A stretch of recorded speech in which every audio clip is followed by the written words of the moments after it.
Welcome to the Ricky Mathews Show. Hope you're having a great day.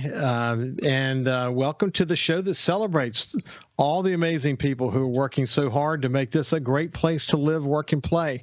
Had a great show yesterday. If you missed my conversation with Austin Summerall yesterday, you should go back and take a listen to it on your favorite podcast or YouTube or Facebook. He recently won the grand title on Food Network's Alex versus America, and we talked about that, what he learned from it, how was it to cook in front of all those cameras. He's got more shows that he's going to be on coming up, but he's making a great mark for himself. But we talked about the roots, his roots in Macomb and how it led to the development of the current day white pillars and what makes them successful. It was just a great conversation. So if you missed it, I would encourage you to go take a look at it. Hey, we'll be coming to Mayor Kenny Holloway here in just a second, the mayor of Ocean Springs, and catch up with him. But before we go any further, let me bring my friend Kyle into the conversation because we haven't visited in a while, and say, first of all, good morning to you. How you doing, buddy? Good morning. Doing pretty good. How about yourself? I'm doing really good. Hey, Kyle, I had something pop up in my feed, in fact, just this morning, and it's our conversation that we had with the trio Chapel Hart. They're from Hart's Chapel right outside Poplarville, this incredible country duo that, made their name on America's Got Talent. And now they're actually doing this tour across the United States. I don't know how many stops there are on this tour. I don't know if you've been following them or not, but they're in Sacramento, California as we speak. And the reaction to them is incredible. They're actually launching this week, in fact, their new album called Glory Days. Their tour is called Glory Days. So they finalized the album, and they've been on tour simultaneously. So they have really been they've really been on the road working hard. But their video has been viewed 12,000 times. The show that you and I did with them, and continues to get viewers because I think people are curious about who they were. But it's good to see them doing well, isn't it? It really is. It's good to see Mississippi natives do that, and I hope everyone really catches on to the correct pronunciation of pop. You put too much emphasis and too much grammatical accuracy in it, but I think the real pronunciation is Poplarville. Yeah, for sure. Yeah, no doubt. Poplarville. Yeah. So look, when I was in New Orleans, Poplarville. Yeah, well, I'll have to work on that. But when I was in New Orleans, my editor, my VP of news, Jim Amos, just award-winning, Pulitzer Prize-winning editor, had a place there, and he loved going there. And whether you're going there or Picayune or any of those communities, it's almost like going back in town. So like Mayberry, I think that's the way actually Danica Hart talked about it. That it's like Mayberry. That's the way she would describe it. Yeah, it really is. I've been up there several times in the past few years for baseball purposes, and that is what my son, who's grown up around town here, that was one of the first things he says. He's like, well, what do people do here? It's a whole different world here. This is not coast life at all. This is what you do is you go to the pizza place and you hang out in the parking lot, and that's just what you do. Yeah. Hey, listen, I'll be honest with you. I love the pace of places like that. My father's side of the family, a large number of them live in a place called Springville, Alabama, which is on the outskirts of Birmingham. And downtown Springville is a lot like downtown Picayune or Poplarville. It's just small town feel. In fact, when I go to the Mississippi Delta, to my place up in the Mississippi Delta, I can't get enough of that small town feeling. I like the pace. I like the feeling of things slowing down. And I know it's hard for a kid who's used to doing video games and just moving fast to go to a place like Poplarville and like it. He didn't quite understand how it seemed like everyone that was from that area was that weekend we were there for a baseball tournament. They had their, I forgot what they called it, but it was a big festival, and it was right there downtown Poplarville. and everyone was there, and people were walking just all across the street from everywhere. And he goes, this is what they do, Desi. This is exactly This is what they do. and everybody comes. They covet it. They covet it. Just like when people visit here in our communities. They're not visiting, they're visiting our region, but when they come here, they're coming to a specific place. And that sense of place is what attracts people. That's when you go to Ocean Springs or you go to Bay St. Louis, that's what attracts people, past Christian and so on. Des will come along. By the way, his baseball continues to evolve, and he's doing really well, isn't he? Yeah, he's really done good. The tail end of the last season at high school baseball, he started to come along really good. And now he's doing, 2 sports. He does baseball 3 days a week, or football 3 days a week, baseball 2 days a week.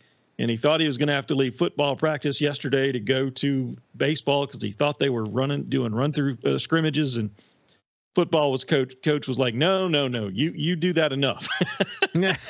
Have a spring game on Thursday. So yeah, he wasn't going there. He's doing well, man. I know those days well. I coached soccer and baseball and had 3 kids simultaneously involved in all of them. Coached a girls team that went all the way and had an undefeated season with my daughter. It was so much fun. I loved coaching kids and being around kids and being a parent of kids who are involved. And now we got grandkids that are engaged in it. So it's so much fun, man. I think the funny part now, after I've kind of gone through it, my daughter's got 2 kids, and so the oldest of the 2 starting to do extracurricular activities, and now she's trying to balance thing. And the only thing you can do when you hear her complain is just laugh, because we're like, oh yeah, we've been there, we've done that. Been there. You're up at your softball game, so I don't want to hear it. Been there for sure. Listen, Kyle, thank you so much for all you do for the show, my friend. You bet. You're a wonderful partner in this journey that we're on. Speaking of small town feel, I love Ocean Springs. I can't spend enough time in Ocean Springs. Everyone loves Ocean Springs, and I'm thrilled to have my friend, the mayor of Ocean Springs, Kenny Holloway, on the show. How you doing, Kenny? I'm good, Ricky. How are you? I'm doing good. Hey, listen, man, you remember those days really well. I mean, you were a parent of kids involved in sports. It's funny how fast time flies, isn't it? It is. Well, both my daughters were very active athletically, soccer. We traveled all over South United States, basically, and it was great fun. And the parents you vacation with basically every weekend. We made some really good friends that we still keep in contact with. You kind of become friends with the parents of the other children that your children are hanging out with, and playing select soccer. There were people from Pascagoula to Gulfport to Hattiesburg. So it was really a neat experience. I miss it. And I look forward to watching my grandchildren do that sometime. Yeah. Hey, listen, we're doing it now. In fact, my son-in-law Keith Williams coached the team with some other great coaches, and his son Brody, they just won their championship, and we were all there, and it's just, oh man, it's just so much fun. And Ann said, this is the way it's going to be for the next at least 10 or 15 years. I mean, just think about that for a minute. But I mean, that's how fast. And look, all those select tournaments that we went to, we always passed y'all, going one way or the other. Your daughters were both really good soccer players, but fun times, a lot of great memories for sure. In fact, that's one of the reasons why, when you became mayor, you said, look, we got to get more serious about having the kind of hotels that attract these families to want to come here for these tournaments that you learned a lot about as you traveled all over the South. We want Ocean Springs to play in that economic development realm, and that's really important to you, isn't it? It's really important. It's it attracts a demographic that we want in Ocean Springs, families. Yeah. We want that family atmosphere. We have it. We want to build on it. So I'm looking forward to some of that stuff going on. We've just broke ground on 1515 Government Street. which is a nice boutique hotel, some condominiums, and that's gonna go a long way in retaining some of those people in Ocean Springs instead of them putting their bats and balls down at the end of the day and traveling somewhere else because we can't accommodate them overnight.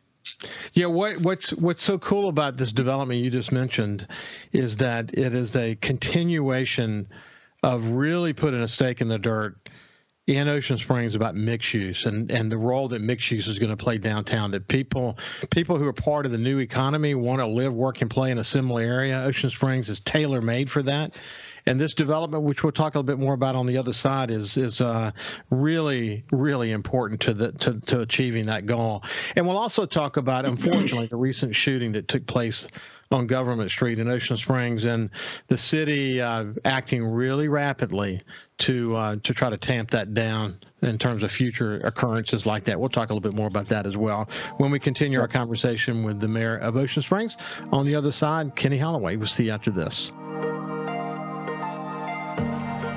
So much happening in coastal Mississippi, so much. And as I've always said, I really enjoy visiting with our mayors. And today we have the mayor of Ocean Springs, Kenny Holloway. I love doing entire shows dedicated to a city. In this case today is Ocean Springs. Try to do more full shows so we can get deeper into conversations and whatever. But coming back to the boutique hotel and condominium that's opening, this continued push for like millions of dollars of investment from private investors in this pushing mixed use forward for the city. I mean, that's exciting to see, isn't it? It's real exciting. It's rewarding that people want to invest in Ocean Springs because like Raven and I always say, it's the place to be. And but when somebody comes and they tell you they want to invest $30+ million in your city, that validates, I think, what we've been doing and what we're trying to achieve. It's a balancing act. It's a balancing act to not have what makes Ocean Springs special, jeopardize that, but it also helps us financially.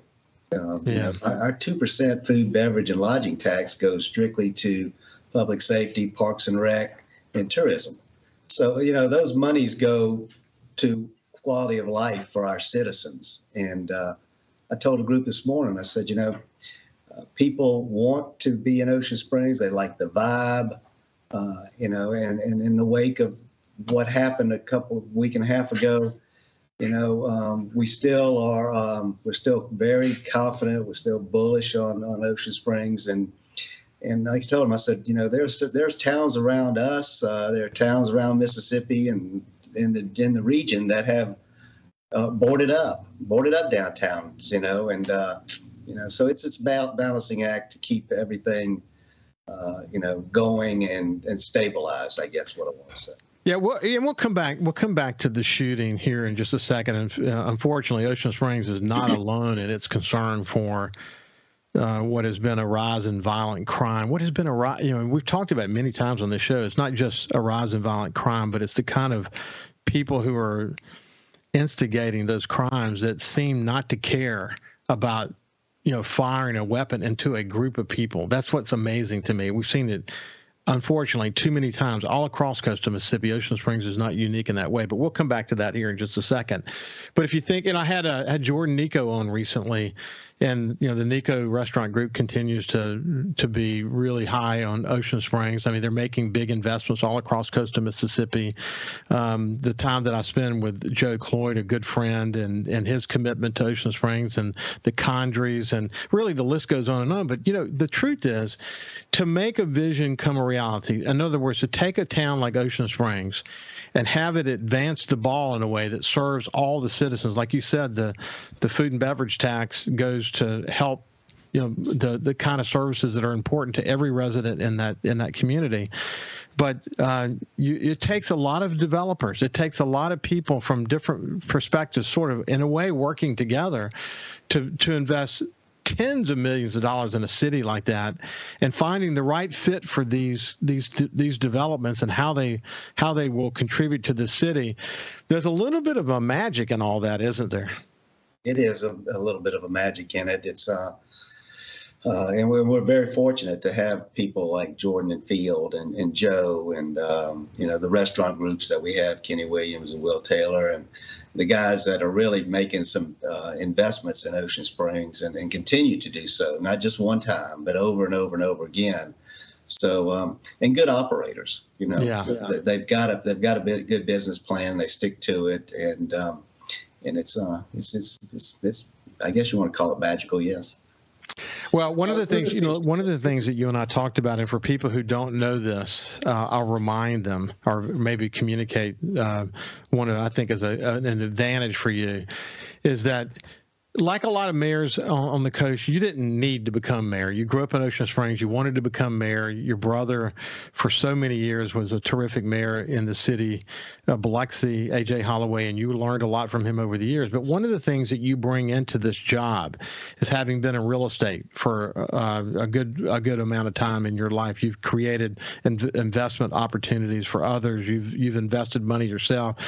So when you come as a broker who has been involved in real estate deals for as long as you had, you understand what it takes to create value in a community. You're very focused on what that looks like, but at the same time, you're focused on creating the right kind of value. You don't want to create the kind of things that are going to be disruptive to the community, and being focused on that delicate balance between the sort of bedroom community that Ocean Springs has been for all these years and this thriving like tourist destination that it has become.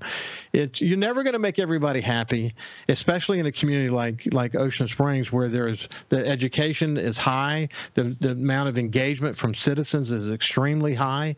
That's always good, but democracy can be difficult as a result of that. But you can still work toward finding that delicate balance, and that's high on your list all the time, isn't it? It's what we do constantly. Yes, it's what we do constantly.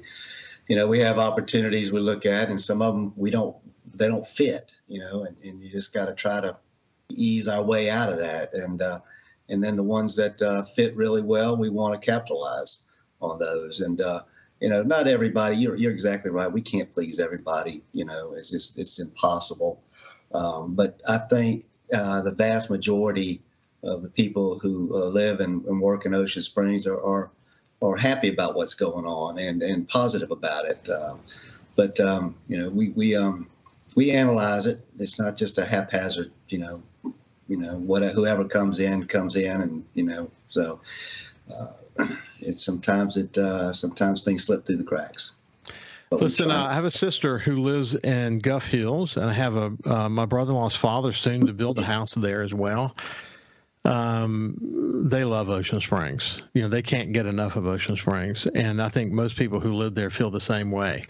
And success, man. I mean, success will always have growing pains. It will always have growing pains. Developers that want to do things that aren't a good fit. I know it's hard to say no or make it more difficult for them. Maybe they can make some adjustments in their plan that is a better fit, while others really bring what you're looking for. But in every case, you're talking about private investment. You're talking about people who are willing to bet the ranch on that city. And you know that, don't you? When you go to the table with them, they're betting so much money on your success.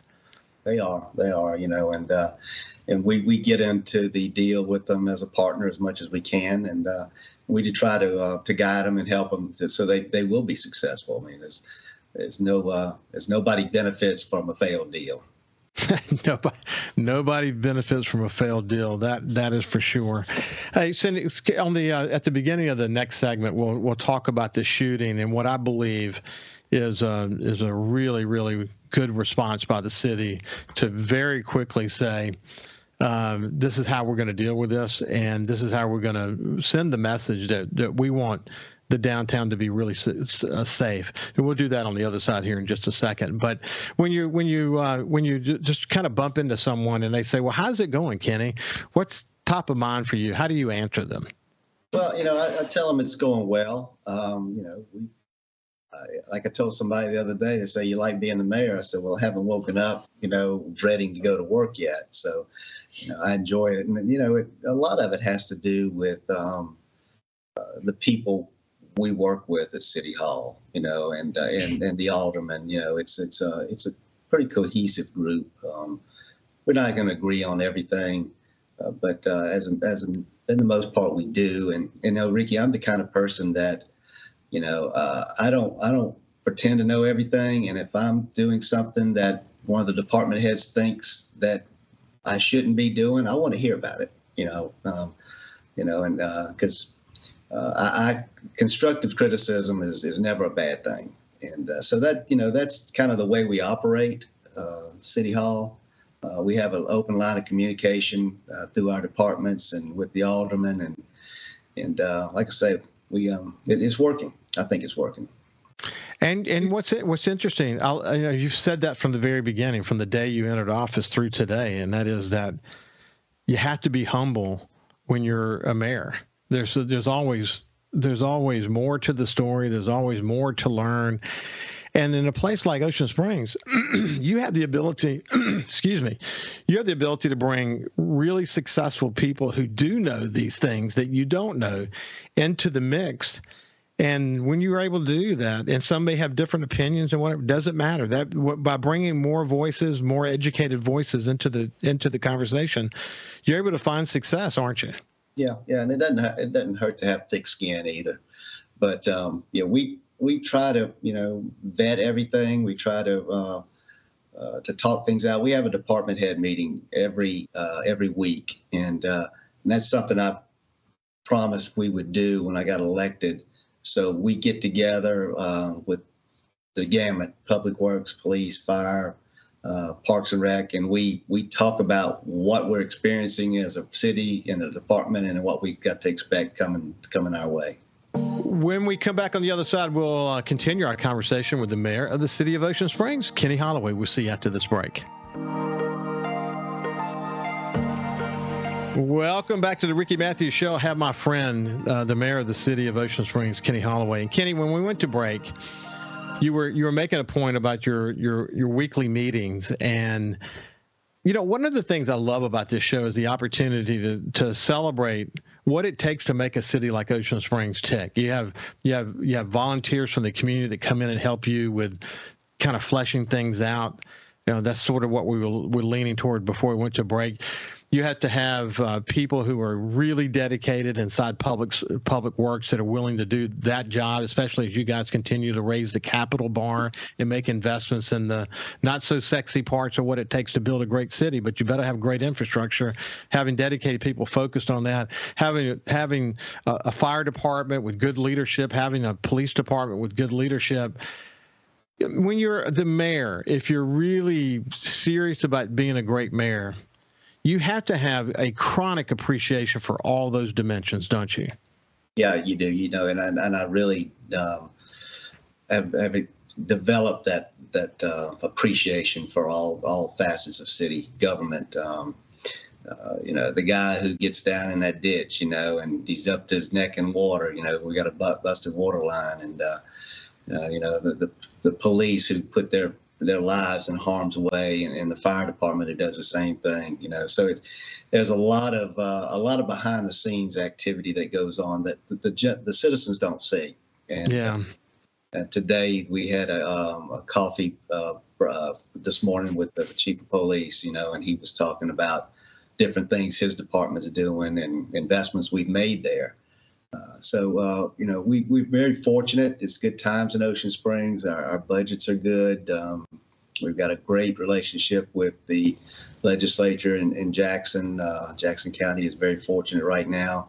So there's a lot of good things going on, and we just can't sit on the sidelines and let this opportunity pass us by. We've got to be engaged, and we've got to be looking forward. And we're working on our comprehensive plan right now.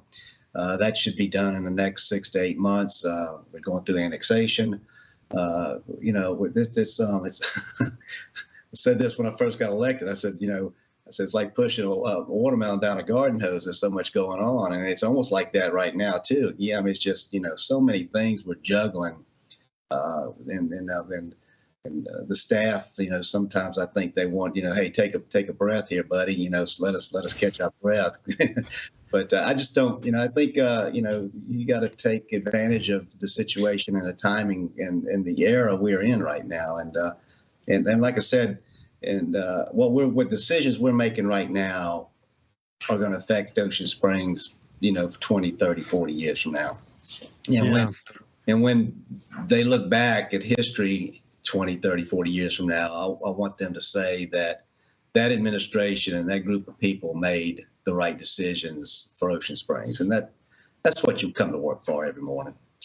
It really is. And your point about so many things happening simultaneously, but the point is, as many have said, you got to get the getting while the getting's good, because if you pass opportunity, you may not get that opportunity again, because anything can happen. Anything from inflationary pressure to insurance pressure to you name it.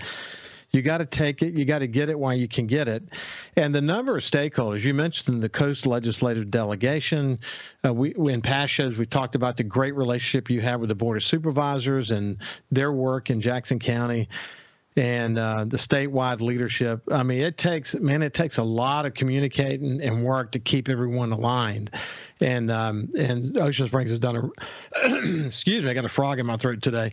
Has done a great job of dealing with that. Kenny, let's come back to the shooting. Let's for people who have not really locked in and understand what happened. Why don't you start with just what happened, what the response was that night? Let's talk specifically about what happened and how your team rallied around the moment.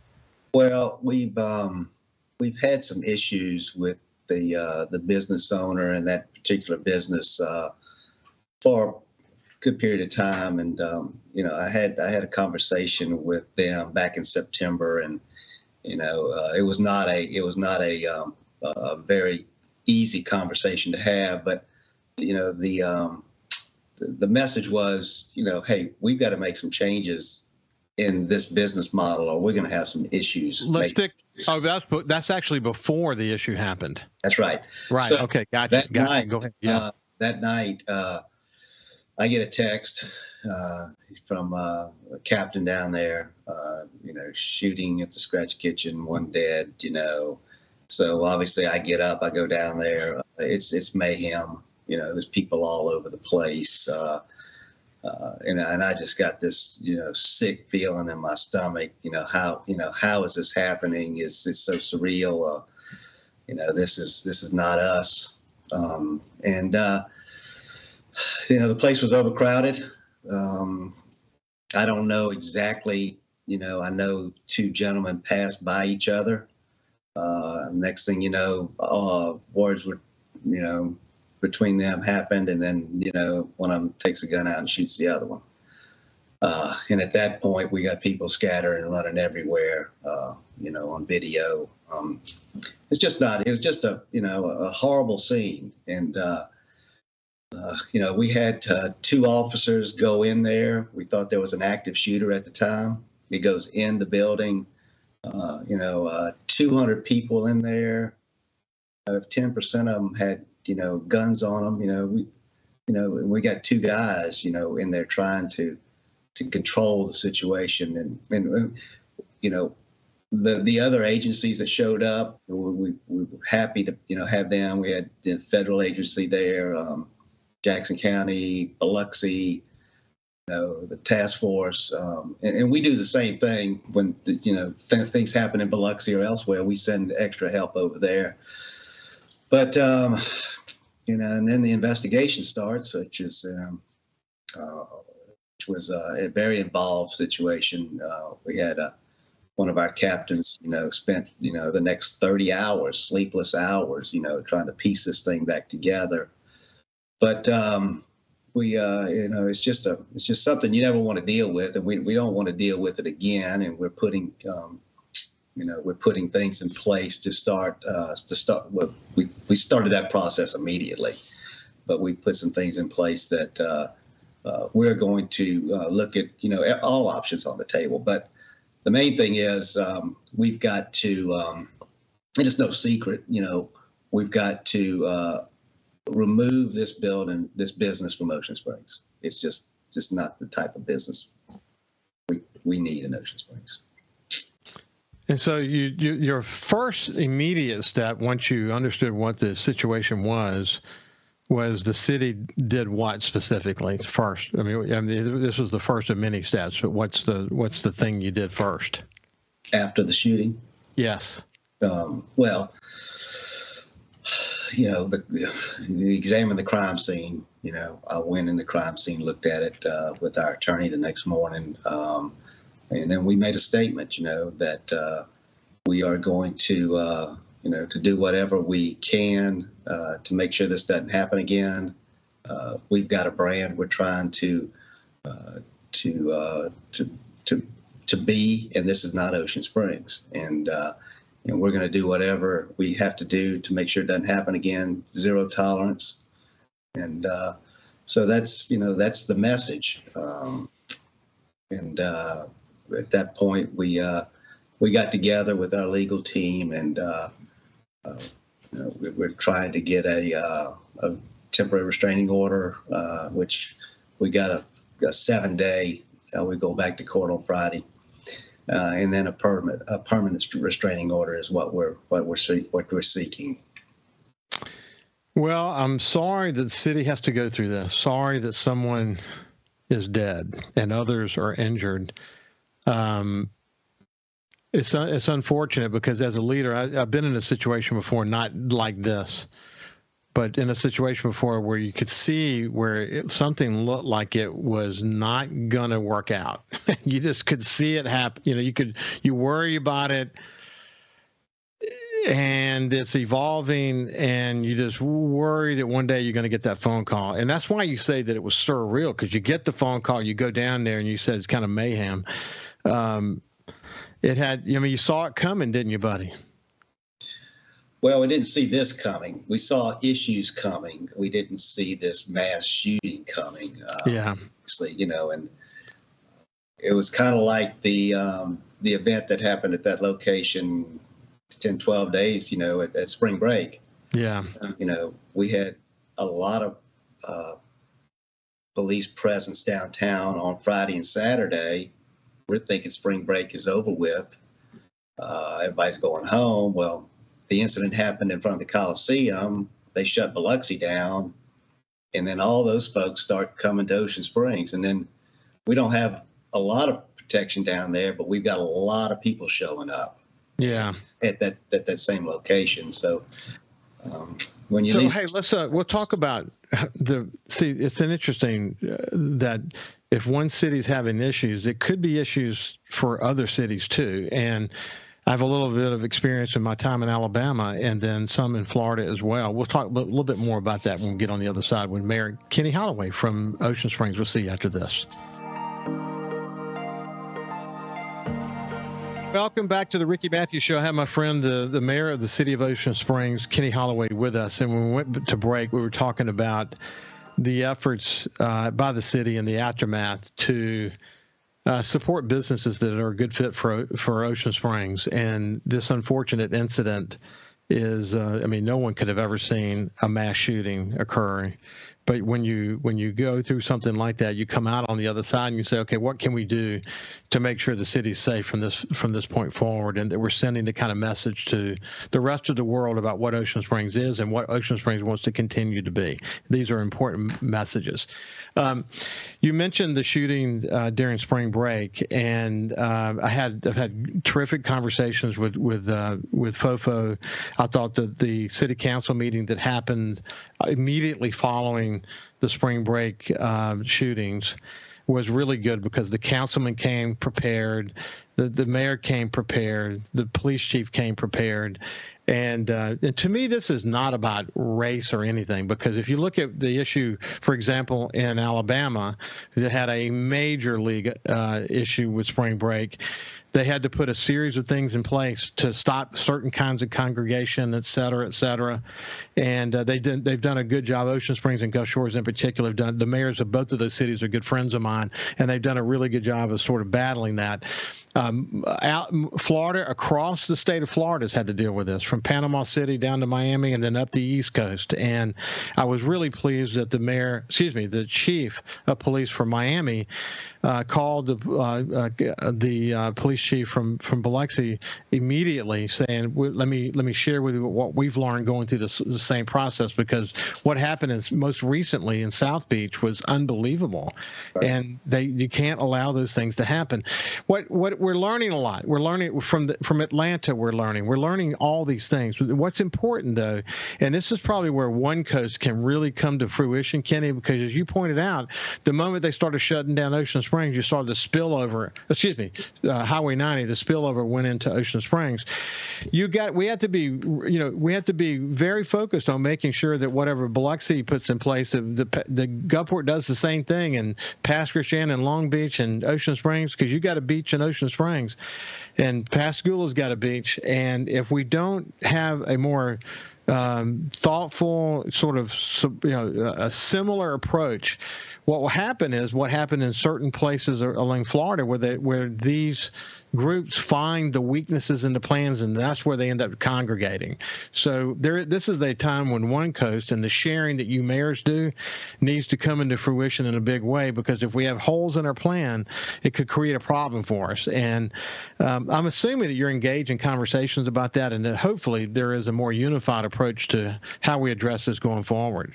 Yeah, we, I was listening to your show, I guess a couple of days ago, and you were talking about with Jamie Miller, and he's getting the mayors together. Yeah. We still have been doing that. We met at the Hancock Bank Building a couple of different times in the last 6 or 8 months. Yeah. Talking about different things, different topics. So, but we and I've said this before, all the mayors on the coast have a great relationship with each other, from Diamond Head, wherever, all the way to Lost Point. And so we talk, the mayors in Jackson County, we meet every quarter, and we sit down and we talk about what's working in our cities and, how we can help together. And so, but you're right, it's kind of like a domino. When a domino falls like it did in Biloxi, then it causes the domino to fall in Ocean Springs or in Gulfport or somewhere. And the spring break as a whole, I think, are if it's college kids having fun, that's one thing. But it's kind of like the people who prey on those folks, come in, and they're the ones that are really causing the problems. It's a smaller group, obviously, a very smaller group, but, they're very loud. Yeah. I know that the city council went into executive session at their last council meeting. This is going to be playing on Tuesday morning, so this is last week that they went into executive session. They talked about some land purchasing, et cetera, but they also said potential litigation. I'm assuming that they at least began to sort of break open some of the possibilities on how they might deal with this going forward. It's quite a balancing act, but every city is going to face the same balancing act as we try to figure out what's the best way to do it, because we want coastal Mississippi to be a hospitable place, but we don't want a hodgepodge of promoters coming in that don't buy into what coastal Mississippi is all about and aren't responsible. I know that if, like, for example, the promoter from the Coliseum that's had a long history of successful events spoke at the city council meeting. He said, "Look, don't put me in the same bowl you're putting the rest of these irresponsible promoters. I've done this for so many years, et cetera." So there's a lot to sort through here, and I hope that we take a coastal Mississippi approach to the reaction, because I think we're all going to be sorry if we don't. But hey, listen, Kenny, it's been a pleasure to catch up with you, my friend. Keep up the good leadership. We'll stay in touch as we always do, and go get it while the getting is good, my friend. Ricky, thank you for what you do and sharing the information along the coast. It's been a breath of fresh air, your show, and congratulations. Well, I appreciate it, my friend. I appreciate it. It's been a great celebrating. Have a great day, and we will see you tomorrow.